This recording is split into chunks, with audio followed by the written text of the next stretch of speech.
minutes que nous allons passer ensemble vous seront très bénéfiques. Merci, Madame Roselyne Benjamin, d'avoir accepté d'être avec nous.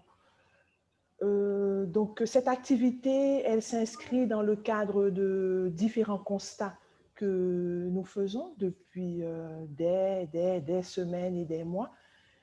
Et à ce moment-là, je pense à la pandémie, à la situation socio-économique que nous vivons, à l'insécurité, qui sont quand même pas mal de défis, certains que nous arrivons plus ou moins à contrôler, mais d'autres qui nous dépassent complètement.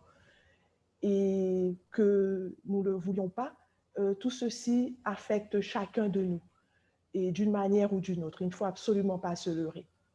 Donc,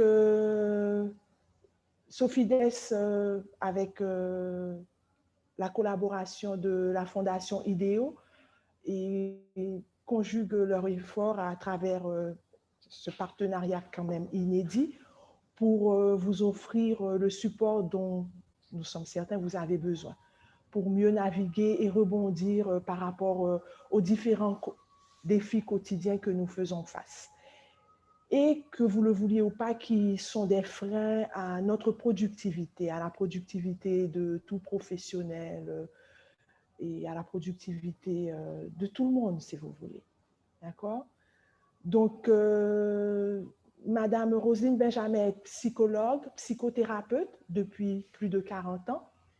Elle crée en 1992 avec d'autres professionnels la Fondation IDEO, qui est l'Institut de développement personnel et organisationnel qu'elle dirige depuis à peu près 28 ans. Elle participe également à la fondation du premier centre psychotrauma en Haïti après le tremblement de terre de 2010. Elle est médiatrice pour la paix. Elle enseigne depuis 2014 la philosophie de Martine Libertino et elle est très engagée avec cette dernière et d'autres collègues à l'éducation de la paix dans notre communauté.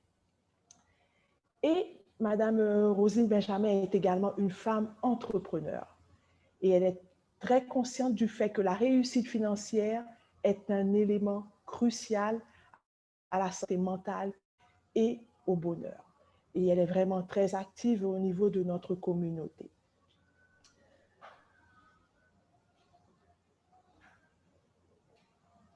Les défis quotidiens, un frein à la productivité des professionnels. Donc, c'est le thème de notre causerie, de notre webinaire de ce matin. Il est important de savoir qu'il n'y a pas normalement de productivité professionnelle s'il n'y a pas de productivité personnelle. Et pour atteindre ce niveau, il est important que, en tant qu'être humain, nous soyons en harmonie avec nous-mêmes, que nous soyons bien, que nous nous portions bien. Donc, du point de vue de notre sphère d'activité, nous sommes au niveau de l'assistance technique à Sophie Conseil, nous trouvons également important de jeter un regard, si vous voulez, sur les effets néfastes et, si vous voulez aussi, pernicieux que cette réalité quotidienne que nous vivons depuis des semaines, des mois, interpelle, si vous voulez. Parce que ça interpelle chaque professionnel, à quelque niveau que ce soit. Donc, nous avons pensé, par rapport à notre champ d'expertise, offrir, apporter des solutions pratiques qui permettraient de faire face, ou mieux, si vous voulez, appréhender le quotidien dans les différents aspects de votre vie, que ce soit au niveau professionnel, que ce soit au niveau familial, que ce soit au niveau amical ou autre. Donc, l'heure que nous allons passer ensemble, ce sera avec l'aide de Madame Roselyne Benjamin, explorer quelques éléments de solutions qui pourraient vous aider. Donc, Madame Benjamin, Roselyne, je ne sais pas si tu voudrais compléter ou rebondir sur mes propos. Oui, avec plaisir. Alors, je commence par saluer tout le monde et te remercier, Madame Lucien Ipena. Tu as Ipena quand même. Oui, Et Ipena, on va dire Ipena. pour cette première expérience que nous lançons, une collaboration entre la Fondation IDEO et Sofides. Et je veux bien sûr rebondir par rapport à ce que tu as dit. Il y a beaucoup de choses, certainement, où je me rejoins. D'abord, le fait que à la Sofides, vous travaillez beaucoup sur le technique, et c'est un aspect qui est extrêmement important, et aussi que vous reconnaissiez l'importance en même temps du personnel.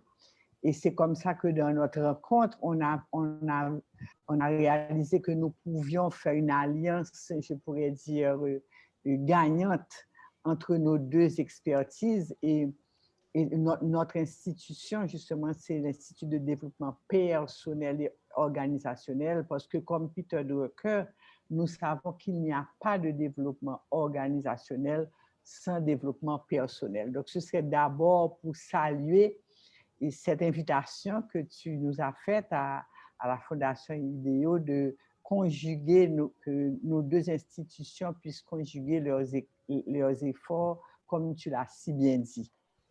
Et l'autre point, c'est pourquoi nous avons choisi ce thème, parce qu'on a fait beaucoup d'échanges ensemble, ton équipe et avec ton équipe, pour savoir quel thème, comment on aurait pu lancer cette première collaboration. Et c'est vrai que nous sommes tombés d'accord et que la situation que nous vivons, et non seulement en Haïti, mais à travers le monde, nous interpelle par rapport justement aux conséquences sur, entre autres, la productivité des organisations. Mais je veux peut-être préciser une chose que tu as dit. Tu as dit que c'est une réalité que nous vivons depuis quelques mois, mais je pourrais dire que c'est une réalité que nous vivons depuis que le monde est monde. OK. Alors, non, mais c'est quand même en même temps rassurant, mais en même temps, bon, et ça me permet d'introduire justement l'idée que le stress, parce que nous allons parler du stress, est avant tout un phénomène normal, mais il est vrai que, et tu l'as très bien dit, que ces jours-ci, il est exacerbé. Il est exacerbé d'abord par la situation, cette pandémie qui nous touche en Haïti à travers le monde, et doublé quand même d'une insécurité et quand même qui caractérise notre environnement maintenant. Bon, je ne dis pas que ce soit seulement en Haïti, mais certainement que notre public subit les conséquences de cette insécurité. Donc, je suis heureuse, et puis Ipena, de pouvoir m'adresser à vous et aller sur des pistes de solutions, parce que la question qu'on peut se poser, est-ce que nous devons subir ces difficultés? Est-ce que nous devons en être victimes? Est-ce que nous sommes impuissants? Et pour moi, la réponse est non. Alors, c'est de pouvoir envisager tout ça. Merci Roselyne, merci Roselyne. Effectivement, je pense que subir n'est pas l'attitude à avoir. Et trouver des réponses, des éléments de solution pour naviguer tout cela, je crois que c'est la meilleure approche. Et c'est ce que nous allons essayer de voir avec ton expertise ce matin. Qui, au final, est réellement affecté? Parce que là, c'est vrai que nous, de par notre sphère, nous sommes beaucoup plus tournés au niveau des employeurs, des cadres. Et qui sont réellement affectés et comment, en général, ils sont affectés, Roselyne, selon toi? OK. Alors, j'aime bien que tu commences par la question qui est affecté. Alors, je reconnais bien sûr les noms de certaines personnes qui sont proches de moi, qui sont là aujourd'hui, mais et qui d'abord a accepté de participer à cette conférence. Et parce que c'est tout le monde qui est affecté. Et ce que j'aime dire, c'est que tous ceux qui entreprennent quelque chose, tous ceux qui ont un grand projet dans leur vie, sont affectés par ce phénomène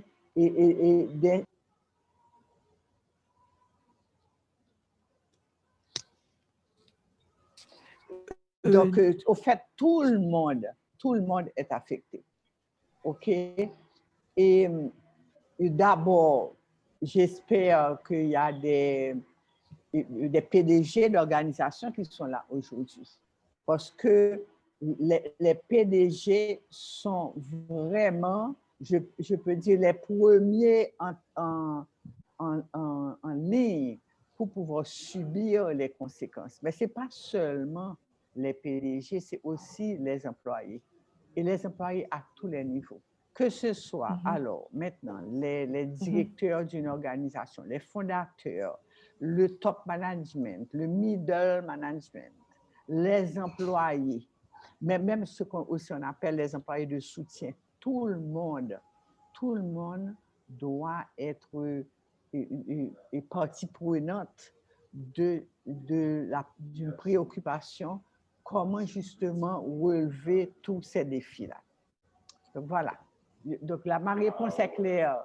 Oui, définitivement, elle est claire. Je me rends compte que finalement, c'est bon, c'est vrai que nous pensions au niveau de Sophie Conseil au cadre, aux professionnels, mais en fait, c'est tout le monde.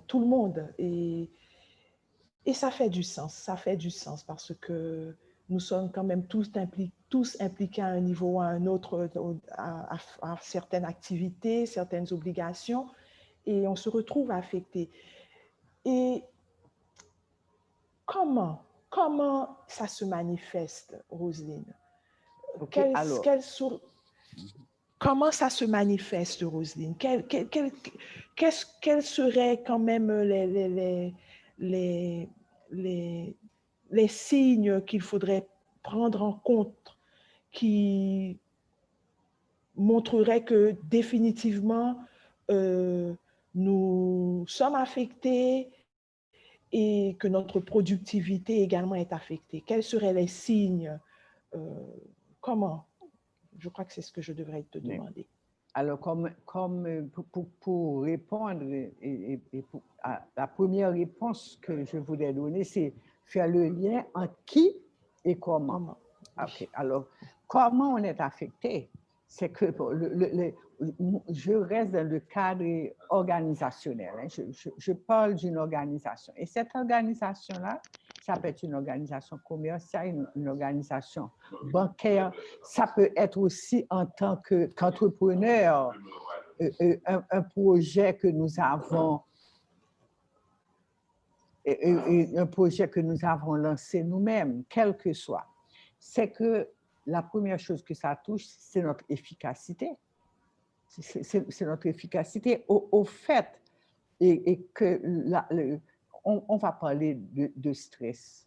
On va parler du stress qu'entraîne chez tous les individus un défi quelconque que nous avons à relever.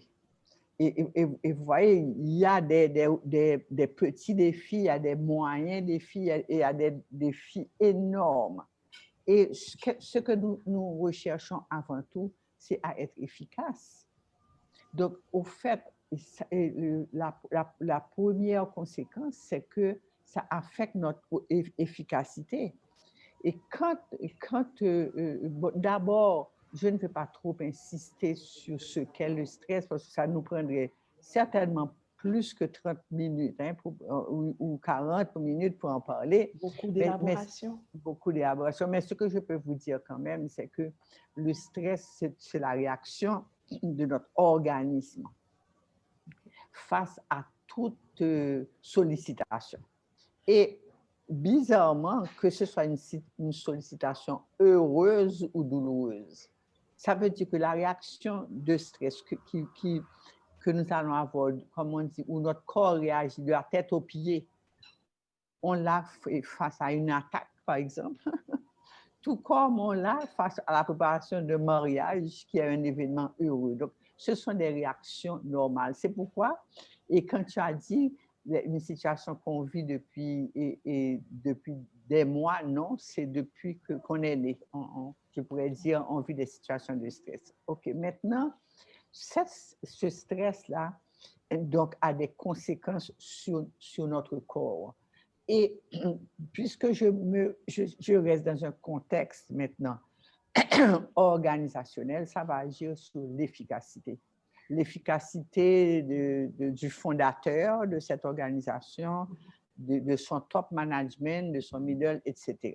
Et ce serait une baisse de l'efficacité, si je comprends bien. Oui, alors comment ça va se manifester? D'abord, la qualité du travail va être amoindrie. OK. Ensuite, la vitesse aussi à laquelle nous travaillons est ralentie quand justement nous subissons, alors oui, c'est ça, nous subissons les effets de ce stress-là.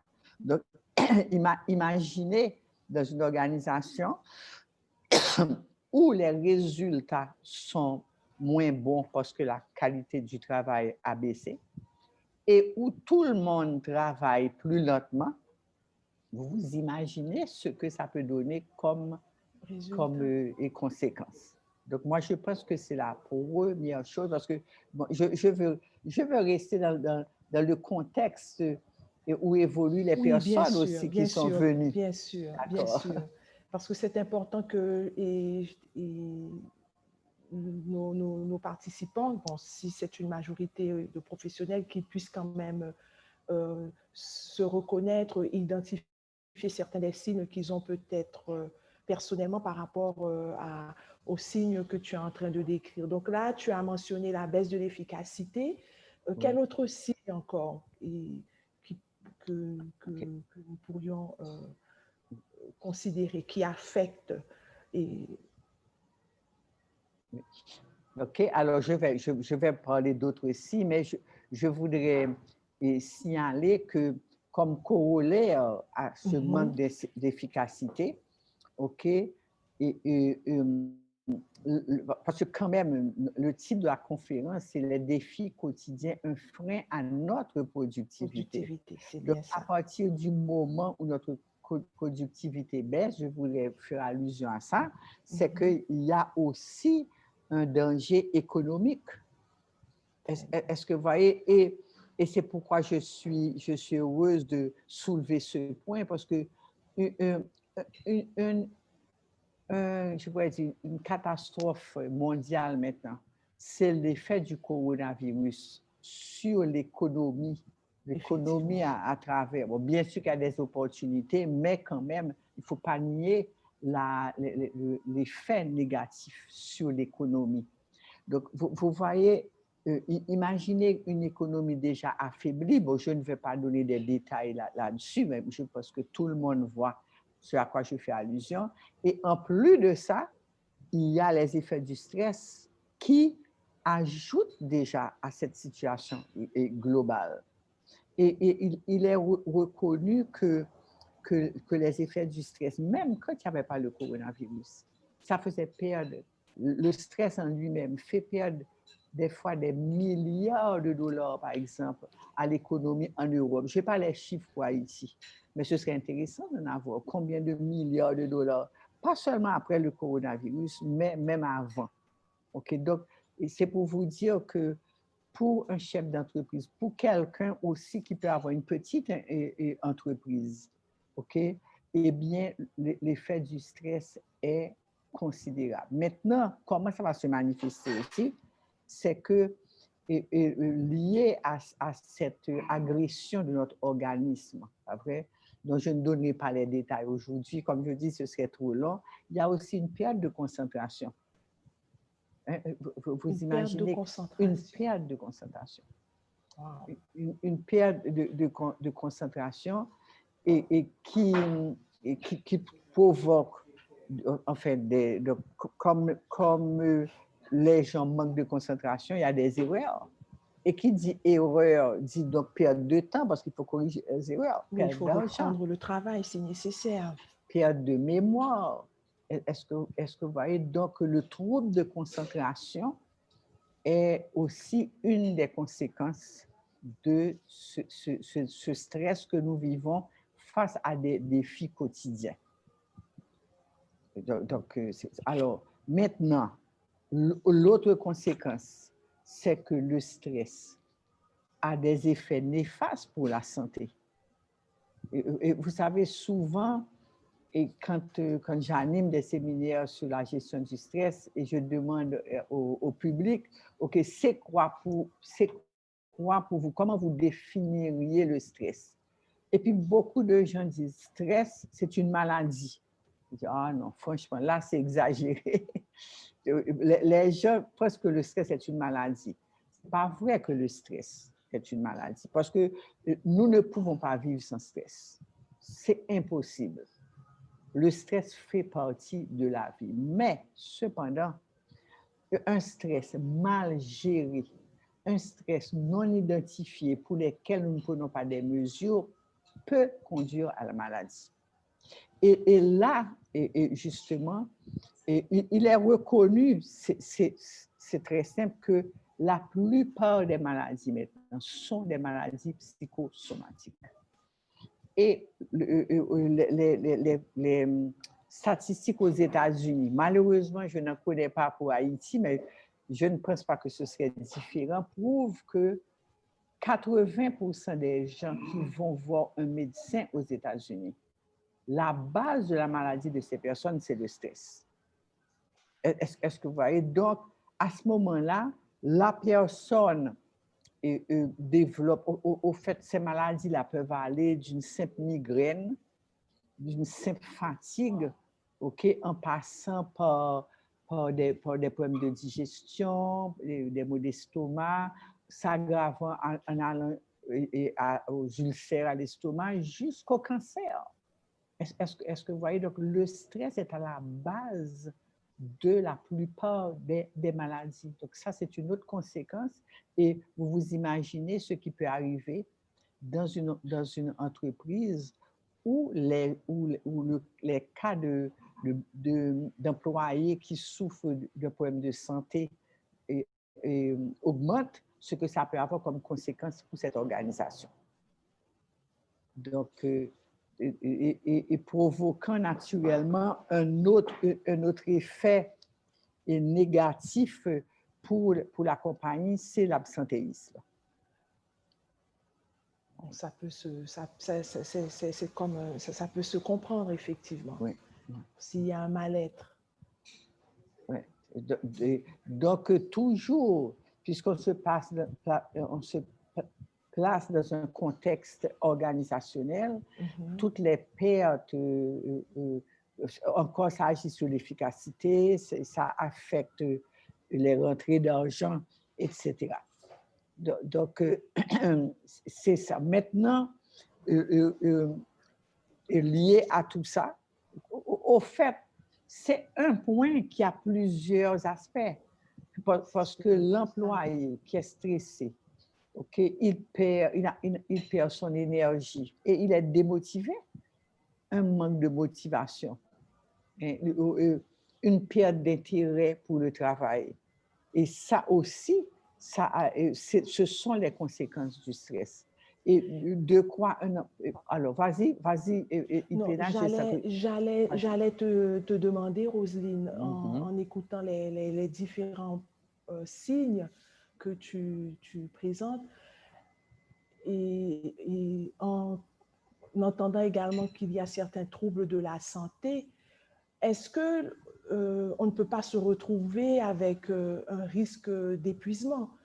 Et ce n'est pas seulement un épuisement qui serait physique, mais mental, parce que quand même, le manque de concentration, la démotivation, tout ça, c'est quand même au niveau mental, c'est au niveau émotionnel. Est-ce qu'on ne pourrait pas se retrouver avec un risque d'épuisement tout simplement de l'organisme, de la personne, comme un burn-out? Et ça, c'est la conséquence la plus fâcheuse du stress. OK. Okay? Parce que pour revenir à ce qu'est le stress c'est une réaction normale de l'organisme, OK, et à une situation normale. Ça veut dire que nous faisons tous, un jour ou l'autre, à un moment ou un autre de notre vie, nous faisons face à des situations qui nous sollicitent. Sinon, on veut mourir, on ne peut pas vivre. Est-ce que vous voyez? Donc, ce qui est normal, c'est de... alors, j'introduis ainsi une manière d'expliquer c'est quoi le burn-out.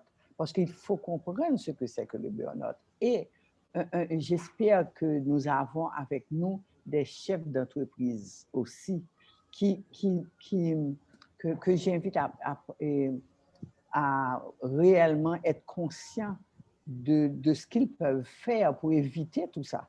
Parce que nous ne sommes pas là pour vous décourager, pour vous dire, mon Dieu, dans qui ça mis là?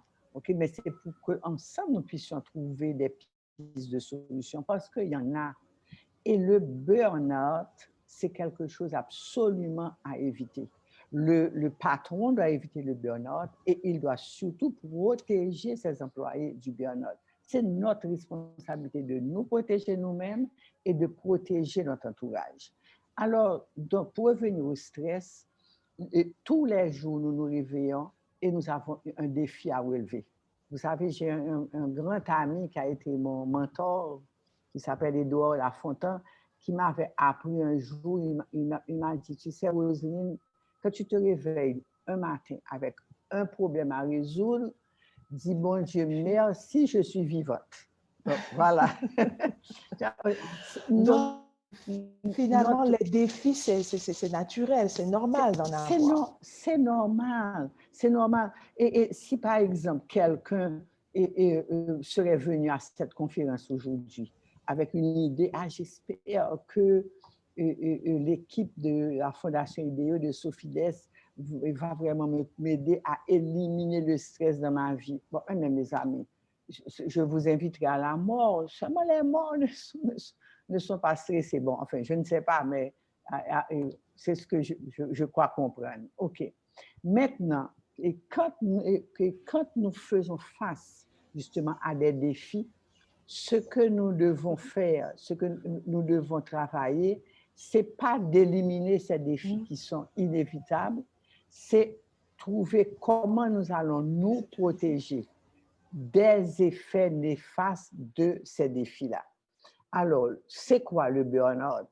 Le burn-out, c'est quand nous avons accumulé trop de défis les uns après les autres sans justement prendre la responsabilité de, je pourrais dire, de travailler sur nous et de nous protéger des effets néfastes du stress. Je vais vous donner un exemple. Allons dire que vous êtes à un moment de votre vie où vous avez beaucoup de travail. Vous menez plusieurs dossiers à la fois, vous êtes sollicité tôt le matin, vous dormez tard, etc. Vous devez déjà anticiper, vous dire que mon corps ne pourra supporter ça que pendant 3 semaines. Et déjà planifier un repos après ces 3 semaines. Okay? Et c'est la meilleure manière d'éviter un burn-out. Si vous faites ça, votre système est sympathique, je ne vais pas insister là-dessus aujourd'hui, qui est sollicité, il va se calmer. Okay? Et puis, vous n'allez pas subir les mauvaises conséquences du stress et vous allez éviter un burn-out. Mais si après ces 3 semaines-là, vous avez terminé ces projets, déjà vous en engagez un autre, ensuite d'autres, et à ce moment-là, votre organisme n'a pas le temps de se reposer. Et c'est ça le burn-out. Et d'ailleurs, l'expression « j'ai trop tiré sur la corde », vous savez, cette expérience, c'est exactement ça. À ce moment-là, notre santé est brisée. Voilà. Roselyne, comme c'est une causerie, il y a également certaines questions intéressantes qui sont en train d'apparaître sur le chat. Donc, je pense que Magnifique. je vais également les inclure. Donc, une question quand même qui va, je pense, te faire retourner un petit peu en arrière quand tu parlais de défis. Un participant demandait, pour toi, quels seraient les défis majeurs actuellement? Comment tu les définirais? OK. Ou bien, quels seraient les exemples de défis majeurs, les défis quotidiens majeurs que nous rencontrons? Est-ce que tu pourrais donner quelques exemples de défis majeurs? Et spontanément, je les aurais déjà divisés en 3 groupes. Des défis mineurs, des défis moyens et des défis graves. OK? Les défis que nous avons, bon, allons dire qui sont mineurs, ce sont les défis de la vie de tous les jours que nous avions déjà. Ça veut dire avoir des objectifs, avoir des rêves, vouloir les réaliser.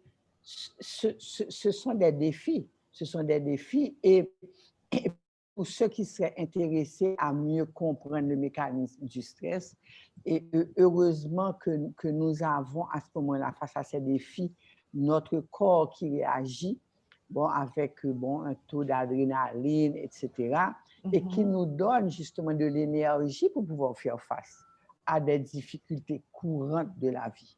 Vous savez, se réveiller le matin, et aller travailler, tout ça, c'est déjà un défi. Maintenant, ce qui est aggrave, mais et je peux dire, allons dire en Haïti, mais ça ne veut pas dire que ce soit seulement en Haïti, c'est que tout en Haïti est plus compliqué maintenant à cause du coronavirus. Est-ce que vous voyez, moi j'ai un défi, c'est de me rappeler de sortir avec un masque, vous savez. Nous avons tous cette obligation. Bien sûr, ça veut dire que notre défi, je pourrais dire qui est le moins grave, c'est ce nouveau normal dans lequel nous nous installons. La vie n'est plus la même maintenant. Nous avons eu le confinement, vous voyez, bon, déjà je mettrais ça dans la catégorie des défis moyens, d'accord? Parce que faire face à des changements, c'est un défi. Tout changement auquel nous devons faire face est accompagné de stress. Est-ce que vous voyez? Donc, regardez tout ce que nous avons dû changer dans notre vie. OK. Maintenant, lié encore à cette situation de pandémie, il y a la situation financière. Vous voyez la situation financière où tant de gens ont perdu leurs emplois.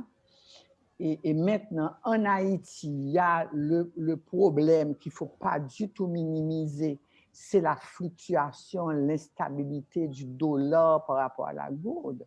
Tout ça, ce sont des défis. Est-ce que vous voyez? Maintenant, la catégorie la plus élevée, c'est l'insécurité. Parce qu'il y a quand même le stress d'apprendre que quelqu'un qui est sorti un matin, sa personne s'est fait kidnapper, s'est fait braquer. Donc, et là, ce troisième défi entraîne plus maintenant que des réactions normales de stress. Ça peut engendrer même ce qu'on appelle des phénomènes de stress post-traumatique. Donc, vous voyez, un peu de mots, parce que si on devait détailler, mais je mettrais ça en 3 catégories. Des défis normaux, moyens et majeurs. Ça, c'est ça. Très bien, je te remercie. J'ai encore une autre question que je trouve qui est très intéressante et je pense que ce sera, ta réponse permettra à ce possible entrepreneur ou chef d'entreprise de savoir comment s'orienter. D'après toi, quelle est l'importance d'un module qui s'occupe de la santé mentale des employés et qu'on pourrait appeler staff care en anglais au niveau des entreprises haïtiennes? Alors, qu'est-ce que je pense de... Alors... Donc, ce serait avoir, je pense, c'est 10 modules, mais je crois que ce serait peut-être une unité. Une unité, c'est ça. Staff care, qui serait dans les entreprises pour s'occuper bon, il s'est écrit la santé mentale Ouais. des employés. Mais bon, c'est-à-dire qu'il s'occuperait c'est ça, du bien-être des employés. Et moi, je pense que c'est la plus belle chose qui pourrait arriver à une compagnie. Et j'en fais la recommandation. Et vous savez, malheureusement, beaucoup d'employés, chefs d'entreprise, allons dire, beaucoup de chefs d'entreprise vont hésiter à mettre cette unité de soins dans son organisation pour plusieurs raisons. Peut-être que parce que ce chef d'entreprise n'est pas au courant de l'importance d'une telle unité, bon, d'un tel module, ou bien encore, ce chef d'entreprise va se dire, c'est une dépense.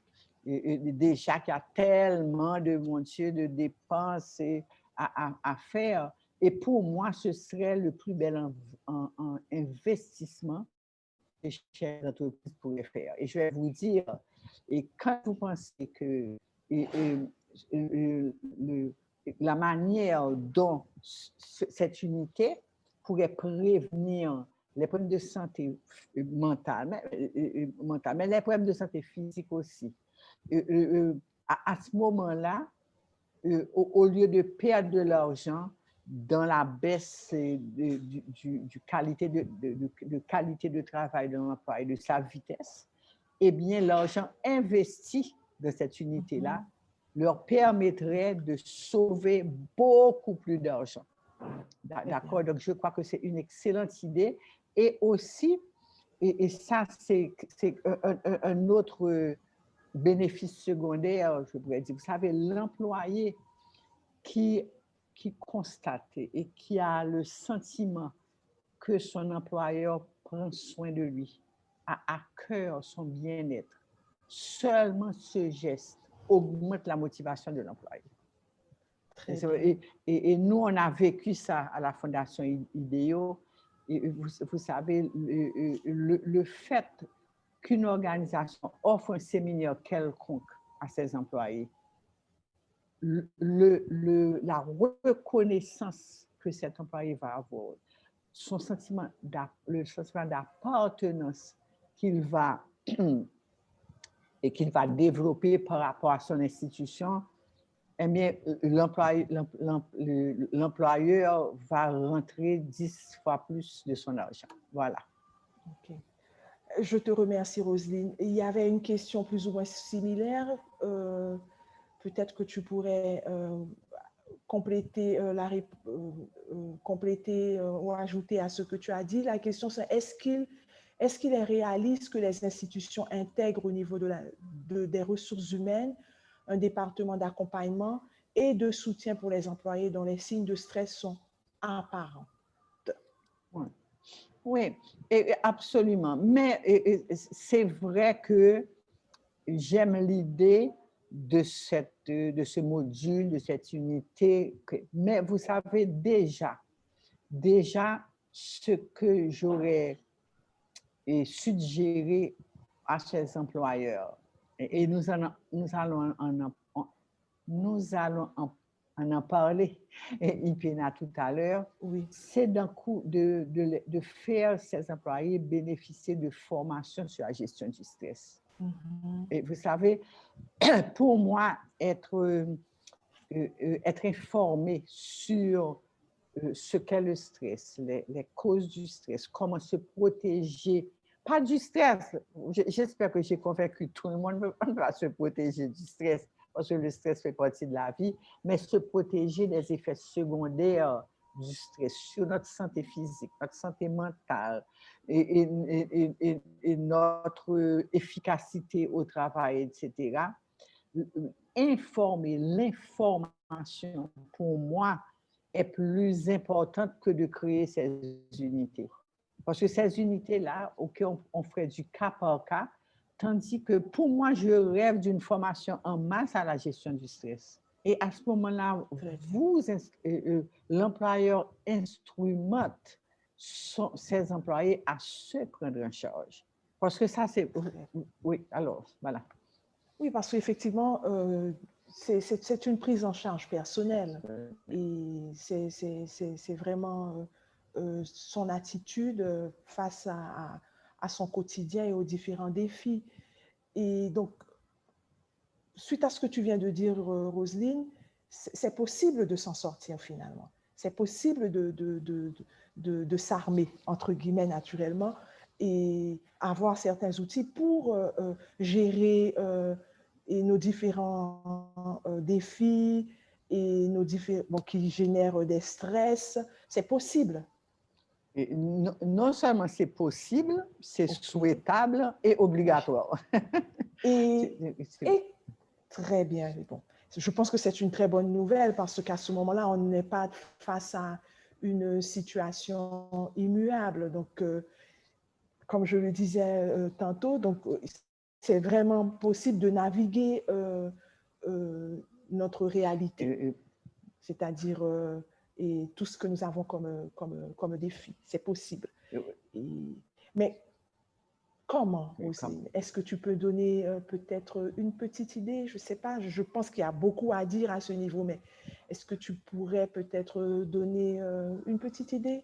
OK. Parce que si tu dis que tu es d'accord que c'est possible, mais il y a une façon de s'y prendre, il y a une façon de faire. Absolument. La première chose à faire, c'est d'en prendre la responsabilité.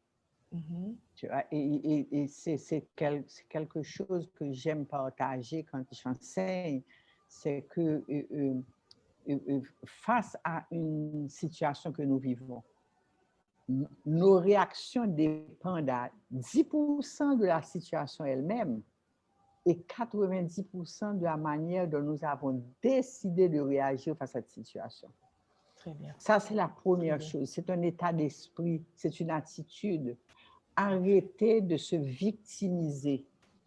Et vous voyez, c'est pourquoi toujours quand je parle d'Haïti, je fais allusion au reste du monde. Nous ne sommes pas les seuls et uniques à souffrir maintenant. Est-ce que vous voyez, ça, c'est une première chose. Mais le deuxième élément, c'est s'informer.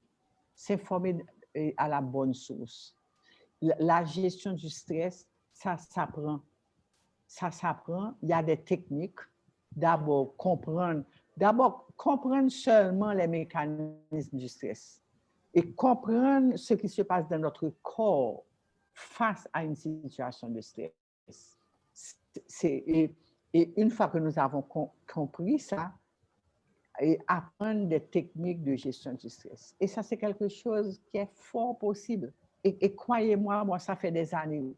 Et la gestion du stress, ça fait près de, je ne sais pas moi, 15 ans, 18 ans, 20 ans, je ne sais pas, je n'ai pas cherché à préciser ça. Et je sais qu'il y a moyen de se protéger du stress. Et c'est impérieux, c'est impératif. Parce que la gestion du stress m'interpelle dans plusieurs aspects de ma vie maintenant. Que ce soit parce que je suis une femme entrepreneur et puis bon, je travaille avec des entrepreneurs, parce que je suis une psychothérapeute, donc je vois les dégâts du stress et sur la vie personnelle des gens, dans les couples, dans les familles, et que ce soit aussi parce que je suis intéressée à tout ce qui est maladie psychosomatique. Et je sais que le stress est à la base de toutes les maladies.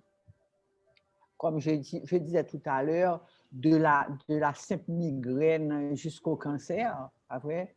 Et je sais et je suis vraiment motivée à enseigner aux gens comment se protéger du stress. Donc, voilà.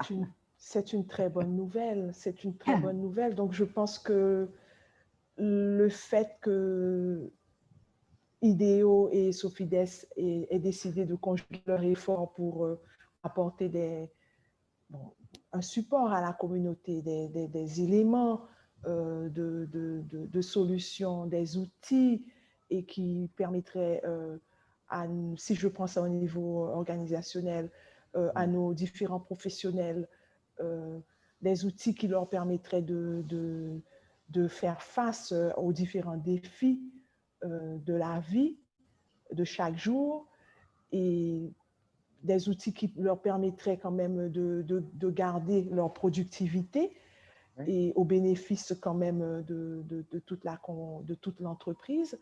Et ce serait une bonne chose. Je pense que là déjà, Roselyne, nous pourrions donner une idée du prochain atelier que nous nous proposons d'offrir. Je vais te laisser élaborer un petit peu plus dessus. Et là, je crois que concrètement, ils découvriront comment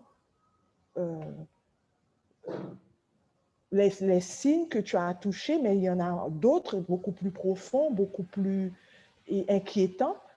Et ce serait intéressant qu'ils les découvrent, mais également aussi découvrir des outils qui vont leur permettre de vraiment faire face au stress généré par quand même notre quotidien, et des outils qui devraient leur permettre aussi de rester performants, de garder leur productivité. Oui, oui, oui, en tout cas, et justement, donc nous avons travaillé, donc, bon, particulièrement IPENA et son équipe, et puis moi, et aussi quelques personnes de la Fondation IDEO. Nous avons travaillé oh là là, est-ce que vous m'entendez? Très bien, Roselyne. Très bien, parce que je n'ai plus en face de moi et, le slide. Et pourtant, il apparaît, Roselyne. Il apparaît, OK. Il bon, apparaît. OK, c'est bon. Comme je l'ai aussi, bon, moi, okay. Ça va. L'essentiel, c'est que vous puissiez le voir. Je vais donc moi-même et je vais avoir sous les yeux, si vous me donnez une petite seconde. Ah là là. Je ne sais pas pourquoi, j'ai perdu la communication. Pourtant, nous tentons dans Roselyne. Oui, mais je ne vois plus le slide sous les yeux. Vous savez sûrement taper sur votre écran. Ah, j'ai tapé sur... Qu'est-ce que je peux faire pour réparer ça? Il faudra aller sur la barre de menu d'en bas et encore dans l'écran Zoom pour essayer de le ramener. Ah, d'accord. Merci beaucoup. Merci beaucoup. Beaucoup. Vous savez, heureusement qu'il y a toujours un spécialiste qui m'aide à ces moments-là. Merci, CPS.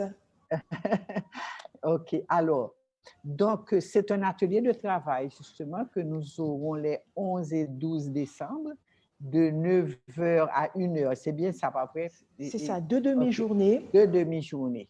Et le but, justement, de cet atelier de travail sera d'aider les participants à apprendre comment traverser leurs difficultés et surmonter au besoin leur traumatisme, tout en maintenant leur performance tant au niveau professionnel que professionnel. Vous voyez? Et là, cet atelier de travail s'adresse à un large public. Que ce soit parce que vous avez des défis quotidiens et normaux à relever, que vos défis soient moyens ou même graves. Et si vos défis sont graves, vous avez d'autant plus intérêt à participer à ce séminaire. Donc, il est proposé à tout le monde, des professionnels, des cadres d'entreprise. Moi, je dis que les cadres d'entreprise seraient les premiers à venir. Vous savez, quand on voyage, vous voyez l'hôtesse de l'air qui nous fait des recommandations par rapport à un masque d'oxygène, qu'est-ce qu'il nous dit? Il nous dit, avant de mettre le masque pour votre enfant, mettez-le pour vous-même. Parce que nous devons avant tout, en tant que chef d'entreprise, être soutenants vis-à-vis des employés. Donc, vraiment des cadres d'entreprise ou bien encore toute organisation qui souhaitent offrir aux membres de leurs équipes une source de motivation pour faire face aux difficultés quotidiennes, que ce soit lié à la situation sociopolitique, que ce soit familial, parce que vous savez, vos employés, les employés, ils arrivent aussi au travail avec leur situation familiale. S'ils ont un conflit avec leurs partenaires, hein, leur mari, leur femme, eh bien, leur productivité baisse aussi. Ce n'est pas seulement un braquage dans les rues, hein, qui va provoquer des conséquences. Okay? Donc, toute personne désireuse de gérer son stress afin d'augmenter sa productivité. Donc voilà, donc, les méthodes de travail, ce sera des méthodes très interactives. Naturellement, ce qui va être très, très important, je vais partager avec vous à travers des concepts simples et enfin, une projection PowerPoint, je vais justement vous expliquer c'est quoi le stress, en long et en large. Vous savez, comprendre ce que le stress, c'est déjà quelque chose de réconfortant et c'est le premier secret pour s'en sortir. Ensuite, il y aura des questionnements, il y aura des échanges en grands, petits groupes et surtout, pour moi, ce séminaire, cet atelier de travail n'aurait pas de sens s'il n'y avait pas aussi des exercices pratiques de stabilisation, de relaxation que nous allons vous enseigner. Donc voilà, en gros, donc nous serons deux et je suis accompagnée d'une psychologue. Bon, par coïncidence, cette psychologue, c'est ma fille. Elle aussi, on travaille ensemble. Bon, nous sommes plusieurs à travailler ensemble à la Fondation IDEO, mais c'est ma fille Mélodie qui sera avec moi pour cet atelier de travail. Et vraiment, nous allons vous accompagner. On avait discuté, pas vrai, du fait, est-ce qu'on allait faire ça mais alors virtuel, voilà, virtuel ou présentiel, et on a opté pour le présentiel. Et je Effectivement, crois ça fera beaucoup plus de sens beaucoup plus au niveau des interactions et des échanges, et comme normalement ce sera pas de très très grands groupes, et je pense que ce sera au bénéfice de tout un chacun. Oui, oui. Donc, alors, je ne sais pas si tu voulais ajouter quelque chose, Ipena, à cette fiche descriptive. Je pense que tu as dit l'essentiel. Je vais tout simplement inviter nos participants, nos chefs d'entreprise, les professionnels en général, à participer à ces 2 demi-journées de formation. C'est vraiment un atelier, ce n'est pas réellement une formation, c'est un atelier où vous allez effectivement apprendre à mieux identifier vos stress, parce que vous pouvez avoir des maux de tête à répétition et vous ne savez pas pourquoi, alors que c'est peut-être la situation au quotidien qui vous fatigue. Donc, je vous invite à participer. Vraiment, ça va vous permettre de reconnaître les différents signes annonciateurs ou bien les signes que vous êtes en plein stress et en stress négatif. Et ensuite, je crois, le plus important, c'est vous allez apprendre et ressortir armé avec des outils qui vont vous permettre de gérer votre quotidien. Parce que Roselyne a dit quelque chose de très important dès le début, c'est que cette situation dans laquelle nous sommes, elle existe depuis des siècles. Donc, nous ne sommes pas les premiers à vivre des situations aussi difficiles. C'est vrai que c'est douloureux ce que nous vivons, mais nous devons pouvoir également y faire face. Et tout est question d'attitude. Donc, pour moi, l'attitude, ce serait d'être présent et de ressortir de ces 2 demi-journées renforcés, armés pour chaque jour à venir dans vos vies. Je pense que c'est ce que j'ajoute pour compléter ce que tu as eu à dire. Je ne sais pas s'il y aurait quelques questions, Jessie, dans le chat, je ne sais pas. Oui, avant les questions, je voulais quand même dire, je n'ai pas lu les questions moi-même, mais j'ai cru comprendre que il y a une question autour à savoir, est-ce que ce serait bien qu'il y ait un psychologue et dans les organisations? C'est Bon, ça. bon oui, je pourrais dire oui, mais c'est éventuellement pas réaliste de penser que ce serait une formule possible, mais là, je m'adresse aussi aux responsables des ressources humaines. Je ne sais pas s'il y en a avec nous aujourd'hui. Et je pense que c'est pour moi, parce que je suis psychologue, je fais de l'accompagnement individuel et aussi organisationnel depuis des années, mais je pense que, non, je suis convaincue qu'offrir une telle formation à ses employés, c'est plus efficace. Et quand on ne peut pas avoir le support d'un professionnel, d'un psychologue, et même quand on en aurait un, ce ne serait pas de trop. Et aussi, j'invite particulièrement aux responsables d'organisation, aux décideurs de venir. Vous savez, il y a des trucs très simples que je vais partager avec vous qui peut vraiment faire une différence. Vous savez qu'un arrêt de travail de 15 à 20 minutes où l'employé pourrait s'arrêter pour faire un exercice de relaxation que je vais enseigner, un exercice d'hypnose, ça peut sauver la journée de cet employé. Est-ce que vous voyez? Donc, nous allons partager vraiment des moyens très concrets pour protéger la santé de vos employés.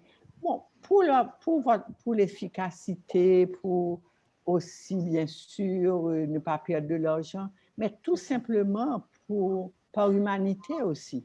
Parce que c'est notre responsabilité de protéger les gens qui nous offrent de bons services. Très bien.